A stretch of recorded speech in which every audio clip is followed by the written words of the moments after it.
গল্পটি শুরু হয় অ্যামাজনের একটি প্রাচীন গল্প দিয়ে, যার মতে জঙ্গলের ভেতরে একটি জাদুকরী গাছ ছিল যাকে টিয়ার্স অব দ্য মুন বলা হতো যে সেই গাছের ফুলের মাত্র একটি পাপড়ি যে কোনো ক্ষত সারিয়ে তুলতে পারত এবং যে কোনো অভিশাপ দূর করতে পারত। বহু শতাব্দী ধরে অনেক মানুষ সেই গাছের খোঁজে বেরিয়েছিল, কিন্তু তাদের মধ্যে সবচেয়ে বিখ্যাত ছিল স্প্যানিশ যোদ্ধা স্যাম। সে যে কোনো মূল্যে সেই জাদুকরী শক্তি পেতে চেয়েছিল। তারপর স্যাম এবং তার লোকজন অ্যামাজনের বিপজ্জনক জঙ্গলের মুখোমুখি হয়, কিন্তু কিছু সময় পর জঙ্গলের আসল রক্ষকরা তাকে খুঁজে পায় এবং তার জীবন বাঁচায়। স্যাম সুস্থ হওয়া মাত্রই সে তাদের কাছে অ্যারোহেড দাবি করে, যা সেই জাদুকরী গাছ পর্যন্ত পৌঁছনোর চাবিকাঠি হিসেবে গণ্য করা হতো। কিন্তু রক্ষকরা এর জন্য পরিষ্কার মানা করে দেয়, তাই স্যাম তাদের ওপর আক্রমণ করে বসে। কিন্তু তার এই ভুলের মাসুল তাকে খুব চড়া দামে দিতে হয়। স্যাম এবং তার সঙ্গীরা একটি অভিশাপ পেয়ে যায় যে আজকের পর তারা অ্যামাজন নদীর এলাকা থেকে কখনো বাইরে যেতে পারবে না। তারপর কাহিনী বর্তমানে চলে আসে, যেখানে বিল নামের এক লোক কিছু মানুষের সামনে এই গল্পটি নিয়েই কথা বলছিল। সে ম্যাপের ওপর সেই গাছের একটি সম্ভাব্য অবস্থান দেখিয়ে বোঝালো যে তারা যদি অ্যারোহেড পেয়ে যায় তবে একটি অনুসন্ধান অভিযান শুরু করে টিয়ার্স অব দ্য মুন খুঁজে বের করতে পারবে। আসলে এই পুরো ভাষণটি তার বোন লিলি লিখেছিল এবং সে ওপর লুকিয়ে দাঁড়িয়ে প্রতিটি লাইন তার ভাইয়ের সাথে সাথে বলছিল। কিছু সময় পর লিলি বুঝতে পারল যে তার ভাই সোসাইটিকে অ্যারোহেড দেওয়ার জন্য রাজি করাতে পারবে না, তাই সে নিজেই বিষয়টি সামলানোর সিদ্ধান্ত নিল। যখন বিল সবার মনোযোগ অন্যদিকে ঘোরাতে লাগল, তখন লিলি চুপচাপ সোসাইটির করিডোরে ঢুকে পড়ল। তার হাতে একটি ম্যাপ ছিল যা তাকে আর্টিফ্যাক্টস ঘরের দিকে নিয়ে যাচ্ছিল, কিন্তু পথেই প্রিন্স পার্কের সাথে তার ধাক্কা লাগে। পার্কের মনে হয়েছিল সে হয়তো কোনো অ্যাসিস্ট্যান্টের ঘর খুঁজছে, তাই সে কোনো সন্দেহ না করেই তাকে যেতে দিল। এখন লিলি সরাসরি প্রত্নবস্তুর ঘরে ঢুকে পড়ল। তারপর সে তার পোশাক বদলে ছেলেদের পোশাক পরে নিল, যাতে কেউ তাকে চিনতে না পারে। কিছু সময় পর সে সেই ক্রেটটি পেয়ে গেল যার মধ্যে অ্যারোহেড রাখা ছিল। বাক্সটি খোলা মাত্রই সে দ্রুত অ্যারোহেড চুরি করে নিল, কিন্তু ঠিক তখনই হঠাৎ সোসাইটির এক সদস্য প্রিন্স পার্ককেও সেই ঘরে নিয়ে আসে। জানা গেল যে পার্কও সেই অ্যারোহেডের খোঁজেই ছিল এবং তারা বাক্সটি খুলে দেখা মাত্রই অ্যারোহেড গায়েব ছিল। তখনই হঠাৎ পার্কের নজর লিলির ওপর পড়ল, যে সেখান থেকে পালিয়ে যাওয়ার চেষ্টা করছিল। প্রিন্স পার্ক তার লোকদের তাড়াতাড়ি লিলিকে ধরার নির্দেশ দিল, কিন্তু লিলি এত সহজে হার মানার পাত্র ছিল না। সে তার বুদ্ধিমত্তা ও চতুরতা ব্যবহার করে একে একে সবাইকে ফাঁকি দিল। শেষ পর্যন্ত তার মুখোমুখি স্বয়ং পার্কের সাথেই হল এবং সে লিলিকে আটকে দিল। আর পরের মুহূর্তেই লিলি লাইব্রেরির জানালা দিয়ে বাইরে পড়ে গেল, কিন্তু ভাগ্যবশত সে সেখানে থাকা একটি মই ধরে ফেলল। কিন্তু এরপর পার্ক মইয়ের দড়ি খুলে দিল, যার ফলে সে আরো দূরে দুলতে লাগলো। তখন পার্ক তাকে বলল যে তার যদি সাহায্য চাই তবে অ্যারোহেড যেন তাকে দিয়ে দেয়। তারপর লিলি কিছু না বলেই তার দিকে বক্সটি ছড়ে দিল এবং নিজে সরাসরি সেই বাসে লাফিয়ে পড়ল, যা তার ভাই বেল ঠিক শেষ মুহূর্তে তার জন্য থামিয়েছিল। এরপর পার্ক সাথে সাথে বক্সটি খুলল, কিন্তু একই ভেতরে তো অ্যারোহেড ছিলই না। এটি দেখে সোসাইটির এক সদস্য তার কাছে ক্ষমা চাইতে লাগলো, কিন্তু পার্ক যখন জানতে পারল লিলি কে ছিল, সে রাগে অন্ধ হয়ে সবাইকে মেরে ফেলল। তারপর কিছু সময় পর আমরা দেখতে পাই যে লিলি এবং বিল অ্যামাজন যাওয়ার প্রস্তুতি নিচ্ছিল। তাদের উদ্দেশ্য ছিল সেই জাদুকরী গাছ খুঁজে বের করা। তারা পুরোপুরি নিশ্চিত ছিল যে সেই জাদুকরী গাছের সাহায্যে পৃথিবীর অনেক মারাত্মক রোগব্যাধির চিকিৎসা পাওয়া সম্ভব। তারা তাদের পুরো রুট প্ল্যান করে নিয়েছিল। এখন শুধু একটি জিনিসের কমতি ছিল, তাদের এমন একজন বোট ক্যাপ্টেনের প্রয়োজন ছিল যে তাদের অ্যামাজন নদীর ভেতরে পর্যন্ত নিয়ে যেতে পারবে। এরপর আমরা অ্যামাজন জঙ্গল দেখতে পাই, যেখানে একটি পুরনো এবং বেশ বিপজ্জনক দেখতে বোটের ওপর কিছু ইংলিশ ট্যুরিস্ট ক্রুজের আনন্দ নিচ্ছিল। এই বোটের স্কিপার ছিল ফ্র্যাঙ্ক। সে এমন একজন মানুষ যে মানুষকে বোকা বানিয়ে টাকা কামানোর মাস্টার ছিল। সেটার পুরো ক্রুজ বিজনেসকে একটিমাত্র ধারণার উপর দাঁড় করিয়েছিল যে অ্যামাজনের প্রতিটি জিনিস মানুষকে মেরে ফেলতে পারে। এই ভয়ের সুযোগ নিয়েই সে ট্যুরিস্টদের কাছ থেকে বেশি টাকা আদায় করত। সে অনেক রকমের নাটক আর ট্রিক্স করত, যাতে সবার মনে হয় যে তারা কোনো ডেঞ্জারাস অ্যাডভেঞ্চারের অংশ হয়ে আছে। এমনকি সে একটি লোকাল উপজাতিকেও টাকা দিয়ে রেখেছিল, যাতে তারা তার এই মিথ্যে নাটকে সঙ্গ দেয়। অন্যদিকে লিলি এবং বিলো অ্যামাজনের তীরে গড়ে ওঠা একটি ছোট্ট বস্তিতে পৌঁছে গিয়েছিল, যেখানে ফ্র্যাঙ্ক তার পুরো কাজ চালাচ্ছিল। কিন্তু তারা জানত না যে প্রিন্স ইয়োকিমের লোকেরাও তাদের পিছু পিছু আসছে। যাই হোক, লিলি তার মিশন নিয়ে অত্যন্ত এক্সাইটেড ছিল এবং পৌঁছানো মাত্রই সে স্কিপারের খোঁজে বেরিয়ে পড়ল। তার নজর রয় নামেক এক লোকের ওপর ছিল, যাকে ডকইয়ার্ডের বেশিরভাগ বোটের মালিক বলে মনে হচ্ছিল। ওদিকে আমরা দেখতে পাই রয় সরাসরি ফ্র্যাঙ্কের কাছে যায়, যে এই মাত্র নিজের বোট নিয়ে ফিরে এসেছিল। রয় তার বকেয়া শোধ করতে বলল, কিন্তু ফ্র্যাঙ্কের কাছে পুরো টাকা ছিল না, তাই রয় তার ইঞ্জিন খুলে নিয়ে লক করে রেখে দিল। সে পরিষ্কার বলে দিল যে পুরো ঋণ শোধ করলেই কেবল ইঞ্জিন ফেরত পাওয়া যাবে। তারপর কিছু সময় পর লিলি এবং বেল আলাদা হয়ে রয়কে খুঁজতে লাগল এবং এই সময় লিলি রয়ের অফিসের সামনে পৌঁছে গেল, যেখানে রয়ের জায়গায় ফ্র্যাঙ্কের সাথে তার দেখা হলো। আসলে ফ্র্যাঙ্ক চুপচাপ রয়ের অফিসে ঢুকেছিল, তার উদ্দেশ্য ছিল কেবল একটি, নিজের বোটের ইঞ্জিন ফেরত নেওয়ার জন্য চাবি চুরি করা। কিন্তু লিলি যখন সেখানে পৌঁছালো, ফ্র্যাঙ্ক সাথে সাথে নিজেকে রয় বলে পরিচয় দিল, যাতে তার ওপর কোনো সন্দেহ না হয়। তারপর লিলি জানলো যে তাকে অ্যামাজন নদীর ভেতরের একটি বিশেষ জায়গা পর্যন্ত যেতে হবে এবং সে এই কাজের জন্য ভালো অঙ্কের টাকা দিতে রাজি আছে। টাকার নাম শুনতেই ফ্র্যাঙ্ক দরজা খুলে দিল। লিলি সরাসরি ভেতরে ঢুকে গেল এবং সময় নষ্ট না করে তাকে ম্যাপ দেখিয়ে বলতে লাগলো যে তাকে কোথায় পৌঁছাতে হবে। অন্যদিকে ফ্র্যাঙ্ক তখনও রয় হওয়ার নাটক করে যাচ্ছিল। সে বলল যে লিলি যেখানে যেতে চায় সেই জায়গাটি অত্যন্ত বিপজ্জনক। যাই হোক, তারপর সে জিজ্ঞেস করল যে এই ম্যাপ সে কোথায় পেয়েছে। তখন লিলি কথা এড়িয়ে গিয়ে বলল যে এটি অত্যন্ত পুরনো এবং নিখুঁত একটি ম্যাপ, পাশাপাশি এটি তার বাবার শেষ স্মৃতি, যিনি ছোটবেলা থেকে তাকে টিয়ার্স অব দ্য মুনের গল্প শোনাতেন। এটি শুনে ফ্র্যাঙ্ক হেসে উঠল এবং রসিকতা করে লিলিকে অন্য কোনো অ্যাডভেঞ্চারে যাওয়ার পরামর্শ দিল। তখনই লিলির নজর সেই বাক্সটির ওপর পড়ল যা ফ্র্যাঙ্ক খোলার চেষ্টা করছিল। সে সাথে সাথে বুঝতে পারল যে ফ্র্যাঙ্ক এটার চাবি চুরি করতে চায়, কিন্তু আশ্চর্যের বিষয় হল সে নিজেই বক্সটি খুলে দিল। ফ্র্যাঙ্কের ঠিক এই বিষয়টিই পছন্দ হয়ে গেল এবং সেই কাজটি নেবার সিদ্ধান্ত নিল। তারপর সে লিলিকে ডিল ফাইনাল করার জন্য একটি রেস্তোরাঁয় নিয়ে গেল। তারা দুজনেই সফরের খরচ নিয়ে তর্ক করছিল। ঠিক তখনই বিল রয়কে নিয়ে সেখানে এসে হাজির হল। লিলির সাথে সাথে বুঝতে পারল যে ফ্র্যাঙ্ক তাকে বোকা বানিয়েছে। সে তাকে বিদায় জানিয়ে চলে যেতে লাগল, কিন্তু যাবার সময় ফ্র্যাঙ্কের নজর সেই অ্যারোহেডের উপর পড়ল যা লিলি তার গলায় পড়েছিল। অ্যারোহেড দেখা মাত্রই তার আগ্রহ আরও বেড়ে গেল। এখন সে যে কোনো মূল্যে লিলির গাইড হতে চাইছিল, তাই সে কন্টিনিউ তার খরচ কমাতে লাগলো আর বলতে লাগলো যে তার চেয়ে ভালো কেউ তাকে ওই জায়গা পর্যন্ত নিয়ে যেতে পারবে না। কিন্তু ঠিক তখনই রেস্তোরাঁয় হঠাৎ একটি জাগুয়ার ঢুকে পড়ল। তাকে দেখেই রয় ভয়ে লুকিয়ে পড়ল, কিন্তু সেখানে ফ্র্যাঙ্ক এগিয়ে লিলি এবং বিলের সামনে গিয়ে দাঁড়িয়ে গেল। কিছু সময় ধরে জাগুয়ারটির সাথে তার দারুণ লড়াই চলল এবং তারপর সে মাংসের একটি টুকরো বাইরে ছুঁড়ে ফেলে জাগুয়ারটিকে বাইরে বের করে দেয়। জাগুয়ার সামলানোর ফ্র্যাঙ্কের এই কায়দা দেখে লিলির কাছে তার ওপর ভরসা জন্মে গেল এবং সে সেই মুহূর্তেই তাকে নিজের গাইড হিসেবে রেখে দিল। তারপর কিছুক্ষণ পর ফ্র্যাঙ্ক ডকে তাদের দুজনকে নিতে পৌঁছল। কিন্তু বিপদ এখনো শেষ হয়নি। আসলে প্রিন্স পার্কের হয়ে কাজ করা কিছু লোকাল লোক লিলিনে কিডন্যাপ করে নিল। ওদিকে ফ্র্যাঙ্ক এবং বেল রয়ের লোকদের হাত থেকে বাঁচার জন্য বোট নিয়ে রওনা দিল। ভাগ্যবশত লিলিও খুব বেশি সময় লাগালো না। সে ডকের আশেপাশে দুর্দান্ত দৌড়াদৌড়ি এবং চতুরতা দেখিয়ে নিজের কিডন্যাপারদের হাত থেকে মুক্তি পেয়ে গেল এবং অবশেষে ফ্র্যাঙ্ক ও বেল তাকে বোটে তুলে নিল। তারপর যখনই তিনজন সেখান থেকে দূরে চলে যেতে লাগলো, তখন পার্ক খবর পেয়ে গেল যে লিলি তার হাত থেকে পালিয়ে গেছে। এটি শোনামাত্রই সে তার লোকদের সাবমারিন ওপরে তোলার নির্দেশ দিল। সে যে কোনো মূল্যে টিয়ার্স অব দ্য মুন পর্যন্ত পৌঁছতে চেয়েছিল, কারণ তার বিশ্বাস ছিল যে এর শক্তি জার্মানিকে ওয়ার্ল্ড ওয়ার 1 জিততে সাহায্য করতে পারে। এখন সবার আগে পার্ক তাদের বোটের ওপর গুলি চালানো শুরু করল, কিন্তু যখন তাতে কোনো লাভ হল না, সে সরাসরি তাদের দিকে মিসাইল লক করে দিল। মনে হচ্ছিল যেন এবার হয়তো ফ্র্যাঙ্ক এবং তার সঙ্গীদের বেঁচে ফেরা অসম্ভব। কিন্তু শেষ মুহূর্তে ফ্র্যাঙ্ক তার বোটটিকে এত চতুরতার সাথে ঘুরিয়ে নিল যে মিসাইল তাদের ছুঁতেও পারল না। কিন্তু এরই মধ্যে হঠাৎ সাবমারিনের প্রোপেলার একটি মোটা দড়িতে আটকে গেল এবং পরের মুহূর্তেই পুরো সাবমারিনটি ডকের দিকে টেনে হিঁচড়ে চলে গেল। এর ধাক্কাটা এত মারাত্মক ছিল যে রয়ের প্রায় সব বোট ধ্বংস হয়ে গেল।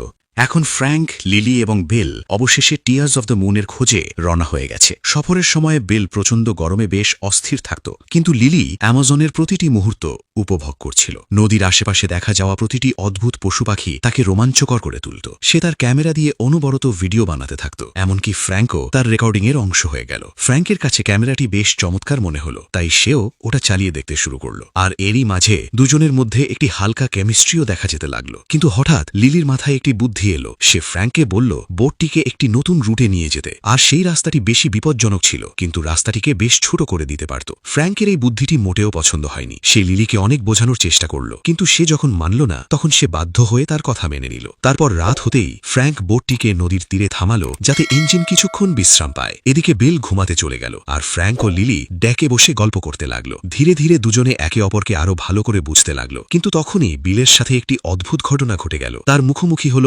জাগুয়ার স্যালি, যে সরাসরি ডেক পর্যন্ত পৌঁছে গিয়েছিল। বিল ভয়ে জমে গেল, কিন্তু ফ্র্যাঙ্ক শান্ত ভাবে স্যালিকে ডাক দিল, আর পরের মুহূর্তেই সে বিলের মুখ চাটতে লাগল। তখন লিলি জানতে পারল যে স্যালি আসলে ফ্র্যাঙ্কেরই পোষা জ্যাগুয়ার। এটি জেনে সে বেশ রেগে গেল। তার মনে হল ফ্র্যাঙ্ক তাকে বোকা বানিয়েছে এবং ফ্র্যাঙ্কের উপর যে সামান্য ভরসা সে করেছিল তাও ভেঙে গেল। অন্যদিকে পার্কও নিজের রাস্তা বদলে ফেলেছিল। তার উদ্দেশ্য ছিল স্যাম এবং তার অভিশপ্ত সঙ্গীদের খুঁজে বের করা, কারণ তার মনে হয়েছিল যে ওরাই তাকে টিয়ার্স অফ মুন পর্যন্ত পৌঁছতে সাহায্য করতে পারবে। তারপর কিছু সময় পর সে সেই জায়গায় পৌঁছে গেল যেখানে বহু শতাব্দী আগে স্যাম এবং তার লোকদের বন্দী করা হয়েছিল। সেখানে পার্ক স্যামের পাথরে পরিণত হওয়া শরীরের কাছে গেল এবং তার উপর নদীর কিছুটা জল ঢেলে দিল। পরের মুহূর্তেই তার শরীর থেকে দুটি সাপ বাইরে বেরিয়ে এলো। জানা গেল যে সেই সাপগুলো স্যামেরই অংশ ছিল। তাদের মাধ্যমে স্যাম পার্কের সাথে কথা বলল। তারপর দুজনের মধ্যে একটি চুক্তি হল, পার্ক অ্যারোহেড খুঁজতে সাহায্য করবে এবং বদলে স্যাম তাকে টিয়ার্স অফ দ্য মুন পর্যন্ত নিয়ে যাবে। এরপর সাপটি এই চুক্তির কসম খেল। তারপর পার্ক স্যাম এবং তার সঙ্গীদের তাদের বন্দী দশা থেকে মুক্ত করে দিল। এদিকে পরদিন সকালে ফ্র্যাঙ্ক এবং তার সঙ্গীরা অবশেষে অ্যামাজনের বিপজ্জনক স্রোতের কাছে পৌঁছে গিয়েছিল। যেমনই তারা বিপজ্জনক জলের মাঝে এগিয়ে গেল, ফ্র্যাঙ্ক কোনোভাবে বোটটি সামলে রাখল। ভয় পাওয়া সত্ত্বেও লিলি জেদ করতে লাগল যেন তারা এই রাস্তা দিয়েই এগিয়ে যায়। মাঝপথে তাদের বোট প্রায় একটি বিপজ্জনক ঢাল দিয়ে নিচে পড়ে যাওয়ার উপক্রম হয়েছিল। এটি দেখে সবার শ্বাস আটকে গিয়েছিল, কিন্তু ফ্র্যাঙ্ক সময় থাকতে বোটটি সামলে নিল এবং এটিকে শান্ত জলের দিকে নিয়ে এলো, যার পর তাদের সবাই কিছুটা স্বস্তি পেল। যাই হোক, কিছুক্ষণ পর ফ্র্যাঙ্ক এবং বিল ইঞ্জিনের জন্য কাঠ জোগাড় করতে লাগলো। তখন বিল জানালো সে কেন লিলির সাথে এই মিশনে এসেছিল, যেখানে সে লিলির মতো মোটেও অ্যাডভেঞ্চার প্রিয় ছিল না। আসলে সে যখন বুঝতে পেরেছিল যে সে গে, তখন পুরো পরিবারে একমাত্র লিলি তার পাশে দাঁড়িয়েছিল এবং এই কারণেই সে তার জন্য যে কোনো জায়গায় যেতে প্রস্তুত ছিল। ওদিকে লিলি চুপচাপ ফ্র্যাঙ্কের কেবিনে ঢুকে পড়ল এবং সেখানে সে এক অবাক করা জিনিস পেল। যখন ফ্র্যাঙ্ক বোটে ফিরে এলো, লিলি তাকে কেবিনে পাওয়া ম্যাপ এবং ডকুমেন্টস নিয়ে প্রশ্ন করল। তার মনে হয়েছিল ফ্র্যাঙ্কও ওই একই গাছের খোঁজ করছিল। ফ্র্যাঙ্ক বলল যে হ্যাঁ, এক জামানায় এমনটা ছিল, কিন্তু অনেক আগে। সে জানালো যে তার অ্যামাজনে আসার কারণও সেটাই ছিল। সেও সেই জাদুকরী শক্তির খোঁজে এসেছিল, কিন্তু কখনো তা খুঁজে পায়নি। কিন্তু তখনই হঠাৎ ফ্র্যাঙ্কের ভাড়া করা উপজাতি তাদের উপর হামলা করে দেয়। কিছু সময় ধরে তারা লিলি এবং বিলের সামনে এই নাটকটি চালিয়ে গেল। ফ্র্যাঙ্ক ট্রান্সলেটর হিসেবে লিলি এবং উপজাতির চিফের মধ্যে কথা বলিয়ে দিতে থাকল। কিন্তু লিলি যখন কথা অনেক বেশি বাড়িয়ে দিল, তখন চিফ পুরো নাটকটি শেষ করার সিদ্ধান্ত নিলেন। কিছু সময় পর লিলি চিফের কাছে অ্যারোহেডের ওপর থাকা চিহ্নের মানে জানতে চাইল। চিফ জানালেন যে কেউ টিয়ার্স অফ দ্য মুনের খোঁজে বেরোবে তাকে জলপাথরে পরিণত করতে হবে এবং একটি ভাঙা হার্ট জোড়া লাগাতে হবে। সে এটিও জানালো যে সেই গাছের বিশেষ ফুলটি কেবল রেয়ার ক্রাইং মুনের সময়ই ফুটত এবং তাদের মতে সেই সময়টি দুদিন পর আসতে চলেছে। চিফ বললেন যে গাছ পর্যন্ত পৌঁছানোর জন্য তাকে এমন একটি সাপের পিছু নিতে হবে যে নিজের ল্যাজ নিজেই কামড়াচ্ছে। এটি শুনতেই লিলির মনে পড়ল যে সে ঠিক একই চিহ্ন ম্যাপের মধ্যে দেখেছে। সে সাথে সাথে ম্যাপ দেখল এবং সেই চিহ্নটি সেখানে খুঁজে বের করল। এখন লিলির মনে হল সে ফ্র্যাঙ্ক ছাড়াই শুধু একটি নৌকায় চড়ে সেখানে পৌঁছে যেতে পারবে। তাই সে ফ্র্যাঙ্ককে তার বাকি পাওনা টাকা দিয়ে দিল। কিন্তু সেই রাতে গ্রামে হঠাৎ অভিশপ্ত মানুষদের অর্থাৎ কনকোয়েস্টাডর্সরা আক্রমণ করে বসল। তাদের একমাত্র উদ্দেশ্য ছিল অ্যারোহেড ছিনিয়ে নেওয়া। ফ্র্যাঙ্ক, বিল এবং লিলি তিনজন আলাদা আলাদা কনকোয়েস্টাডর্সের মুখোমুখি হতে লাগল। কিন্তু লড়াইয়ের মাঝে তাদের একজন লিলির গলা থেকে অ্যারোহেড ছিনিয়ে নিল এবং তা স্যামের কাছে পৌঁছে দিল। অ্যারোহেড পেতেই স্যাম সেখান থেকে পালাতে লাগল, কিন্তু ফ্র্যাঙ্ক তার পথ আটকে দিল এবং দুজনের মধ্যে সেই প্রত্নবস্তুটি নিয়ে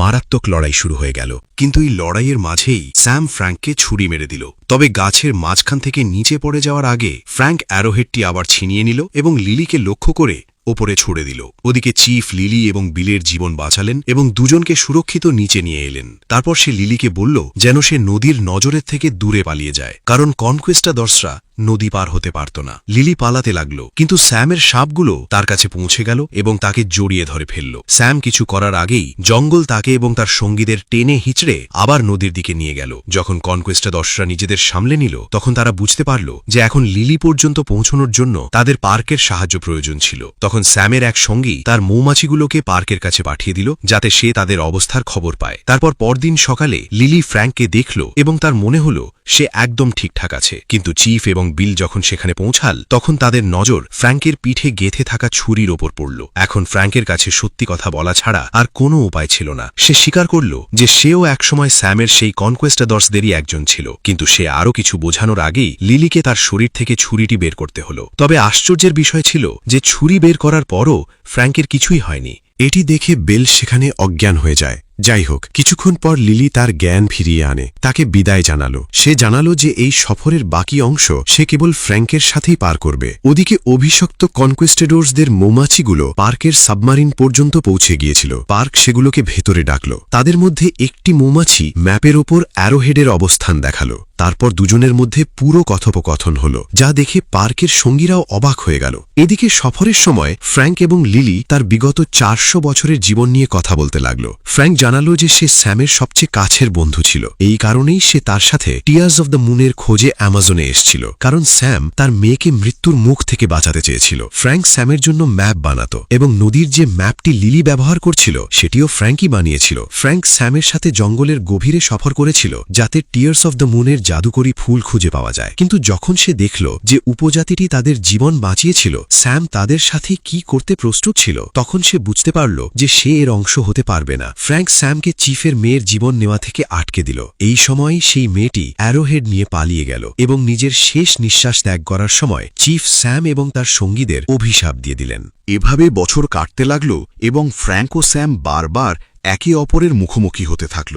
অবশেষে ফ্র্যাঙ্ক স্যাম এবং তার লোকদের একটি গুহায় বন্দী করে দিল, যেখান থেকে জঙ্গল তাদের আর নদীর কাছে নিয়ে যেতে পারত না। পরবর্তী 300 বছর ধরে জঙ্গল তাদের শরীরকে দুমড়ে মুছড়ে দিল এবং ধীরে ধীরে তাদের ভয়ঙ্কর রাক্ষসে পরিণত করল। লিলি এইসব মনোযোগ দিয়ে শুনছিল। তারপর সে ফ্র্যাঙ্ককে জিজ্ঞেস করল যে সে গত 300 বছর কিভাবে কাটিয়েছে। ফ্র্যাঙ্ক জানালো যে সে ঠিক সেই শহরটিই গড়ে তুলেছিল যেখানে লিলি তাকে খুঁজে পেয়েছে। এই বছরগুলোতে সে অনেক বন্ধু বানিয়েছে এবং তাদের হারিয়েছেও। পরে সে টিয়ার্স অব দ্য মুনের খোঁজ শুরু করে। সে নিজের বোট বানায় এবং পুরো নদী ছসে ফেলে, কিন্তু সে কিছুই পায়নি। অবশেষে ক্লান্ত হয়ে সে খোঁজা ছেড়ে দেয় এবং ট্যুরিস্ট গাইড হয়ে যায়। নিজের এই দীর্ঘ জীবনে সে অনেক বড় বড় জ্যাগুয়ার পুষেছে। ওদিকে প্রিন্স পার্ক নিজের সাবমারিন নিয়ে বিলের কাছে পৌঁছে গেল। সে বিলকে ধরে ফেলে এবং তাকে বাধ্য করে যেন সে টিয়ার্স অব দ্য মুনের অবস্থান বলে দেয়। বাধ্য হয়ে বিল ম্যাপের উপর জায়গাটি দেখিয়ে দিল। এর পরপরই পার্ক কনকেস্টেডর্সদের মৌমাছিগুলোকে মেরে ফেলে যাতে তারা এই তথ্য স্যামের কাছে না পৌঁছতে পারে। এদিকে ফ্র্যাঙ্ক এবং লিলিও সেই জায়গার দিকে এগিয়ে যাচ্ছিল।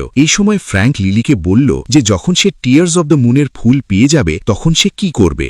সে বলল যে তার কাছে দুটি রাস্তা থাকবে এবং সে সেই রাস্তাই বেছে নেবে যা অবশেষে তাকে শান্তি দিতে পারবে। পরের দিন তারা নদীর এমন একটি অংশে পৌঁছে গেল যেখানে সামনে এগিয়ে যাওয়ার আর কোনো রাস্তা দেখা যাচ্ছিল না। লিলির মনে হল সম্ভবত এটাই সেই জায়গা যার উল্লেখ অ্যারোহেডই ছিল, যেখানে জল পাথরে পরিণত হয়। তখন ফ্র্যাঙ্ক নদীতে লাফ দিয়ে নিচে গেল। সেখানে সে একটি প্রাচীন চেম্বার পেল যেখানে একটি লিভার লাগানো ছিল, কিন্তু ফিরে এসে সে লিলিকে বলল যে তাকেই ভেতরে গিয়ে লিভারটি টানতে হবে, কারণ সে নিজে ওই জায়গায় ফিট হতে পারছিল না। এটি শুনতেই লিলি ঘাবড়ে গেল, কারণ সে সাঁতার জানত না। কিন্তু অবশেষে ফ্র্যাঙ্ক তাকে রাজি করালো, কারণ তাদের কাছে আর কোনো রাস্তা ছিল না, এবং তারপর দুজনে একসাথে জলের নিচে নেমে গেল। এখন লিলি যেমনই চেম্বারের ভেতরে পৌঁছল সে লিভারটি চেপে দিল, কিন্তু লিভার চাপতেই দরজা বন্ধ হয়ে গেল। এটি দেখে লিলি ভীষণ ঘাবড়ে গেল। তখন ফ্র্যাঙ্ক তাকে কিস করে কিছুটা বাতাস দিল যাতে সে শ্বাস নিতে পারে। তারপর লিলি কোনোভাবে সেই প্রাচীন লিভারটিকে পুরোপুরি নিচে নামিয়ে দিল। ওদিকে ফ্র্যাঙ্কের ওপর ভয়ানক পিরানাস খেপে গেল। ধীরে ধীরে সেখানকার সমস্ত জল বেরিয়ে যেতে লাগল, কিন্তু যতক্ষণ না জল পুরোপুরি বেরোচ্ছে লিলির বাইরে আসার কোনো রাস্তা ছিল না। তারপর ফ্র্যাঙ্ক যখন অবশেষে তার কাছে পৌঁছল তার মনে হল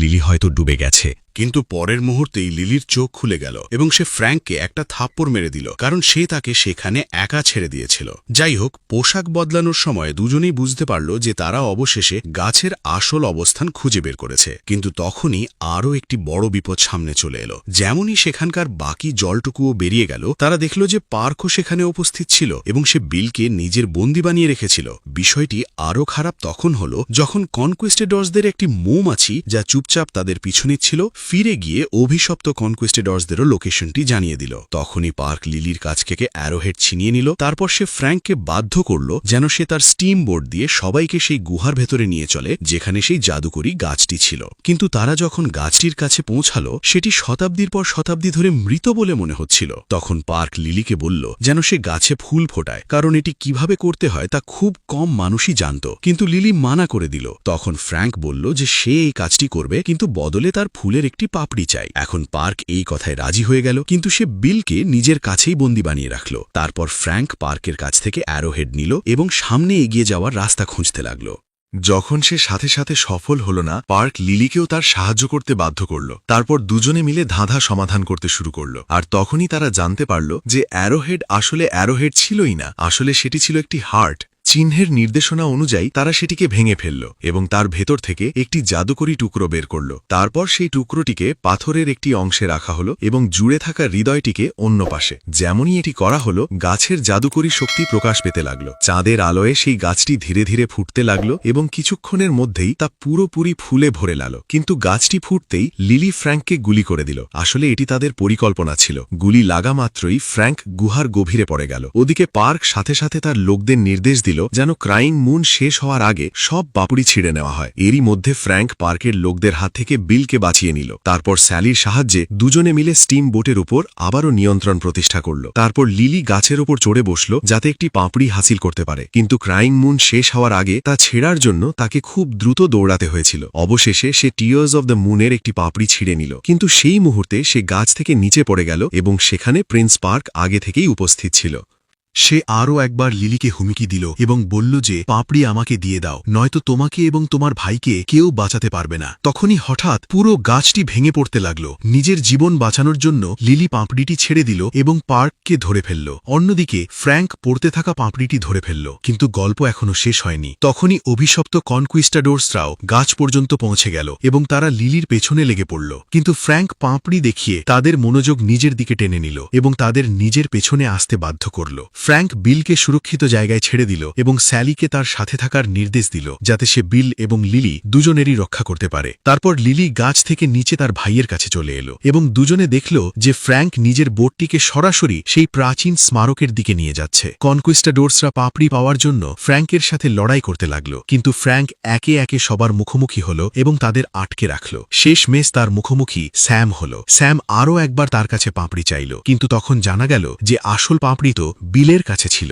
যাতে সে তার লিলিকে দিতে পারে। পরের মুহূর্তেই বোটটি গিয়ে সেই প্রাচীন স্মারকে ধাক্কা মারল এবং এই ধাক্কার কারণে নদীর পানি গুহার ভেতরে আসা বন্ধ হয়ে গেল। জঙ্গল সাথে সাথে কনকোয়েস্টাডোর্সদের নিজের নিয়ন্ত্রণে নিয়ে নিল এবং যেহেতু এখন তারা নদীর কাছে পৌঁছতে পারত না, জঙ্গল ফ্র্যাঙ্ক সহ সব কনকোয়েস্টাডোর্সকে আবারও পাথরে পরিণত করে দিল। কিছু সময় পর লিলি সেই জায়গায় পৌঁছালো এবং সে সিদ্ধান্ত নিল যে সে পাপড়িটি ফ্র্যাঙ্ককে দেবে যাতে তার অভিশাপ ভেঙে যায়। এই সিদ্ধান্তের সাথে সে মানবজাতির সাহায্য করার নিজের স্বপ্নকেও বাজি ধরল। কিন্তু আশ্চর্যের বিষয় ছিল যে কিছুই হল না। বাধ্য হয়ে লিলি এবং বিল সেখান থেকে চলে গেল, যেখানে স্যালি নিজের মালিকের অপেক্ষা করতে লাগল। তখনই লিলি জোরে জোরে গর্জন করার শব্দ শুনতে পেল। সে পেছন ফিরে তাকালো এবং দেখে অবাক হয়ে গেল ফ্র্যাঙ্ক বেঁচে উঠেছে। লিলি দৌড়ে সরাসরি তার বুকে গিয়ে আছড়ে পড়ল, আর তখন তারা দেখল যে জাদুকরী গাছটি তাদের জন্য আরও একটি পাপড়ি রেখে গেল। তারপর কিছু সময় পর সবাই আবার শহরে ফিরে এলো। এখন ফ্র্যাঙ্ক রয়কে বিদায় জানালো এবং অ্যামাজনের সেই জঙ্গল থেকে লন্ডনের উদ্দেশ্যে রওনা দিল। শেষ দৃশ্যে আমরা লন্ডনের রাস্তায় আমাদের হিরো হিরোইনকে দেখতে পাই। দুজনেই একদম খুশি এবং নিজেদের পোষা প্রাণী হিসেবে তারা জাগুয়ারটিকে রেখেছে। ভিডিওটি পছন্দ হলে লাইক করে দেবেন, চ্যানেলটি সাবস্ক্রাইব করে নেবেন। দেখা হবে পরের ভিডিওতে।